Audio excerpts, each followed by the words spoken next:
Let me first congratulate you for summarizing the entire concept of Digital India in a very succinct manner. Now, my take on Digital India is that in the opening remarks what was said is there are 3 pillars or maybe 9 pillars of Digital India.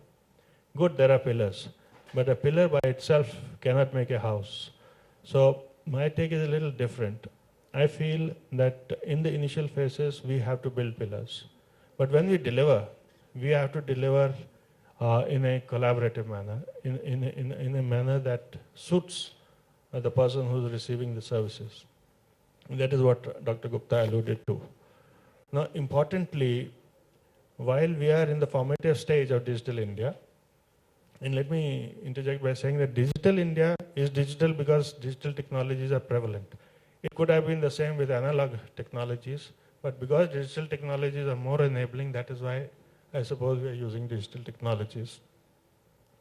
What must reach the citizen of India is, if can be summed up in an acronym, which is not a very good acronym, but still I'll use it, CIA, collaborative, inclusive, and adaptive.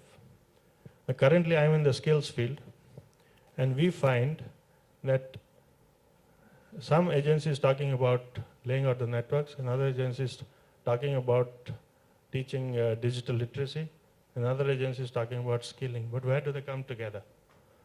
If we can get them together at the delivery end, may not be at the policy end, but at the delivery end, if we get them together and deliver something which is concurrent and which helps the citizen, then we achieved our aim.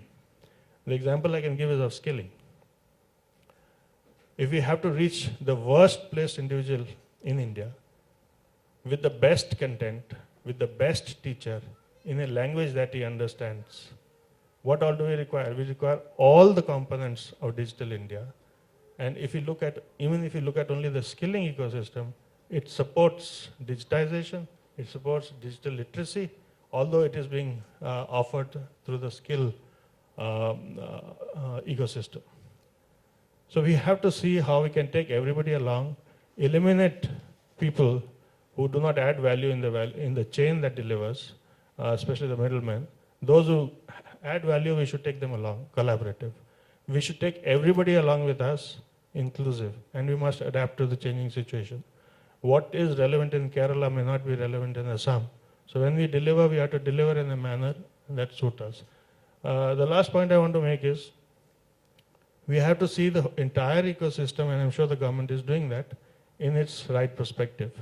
In the same newspaper a few months back, there were 2 articles. One said that we have to scale 550 million people. Another article said the government said that we are going to generate 127 million jobs in the same period. I don't know. There's a disconnect. Is skilling only to get jobs? No.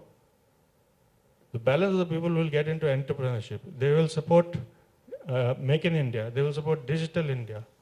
So those are the things that don't get actually conveyed, and they don't get integrated in the delivery arm.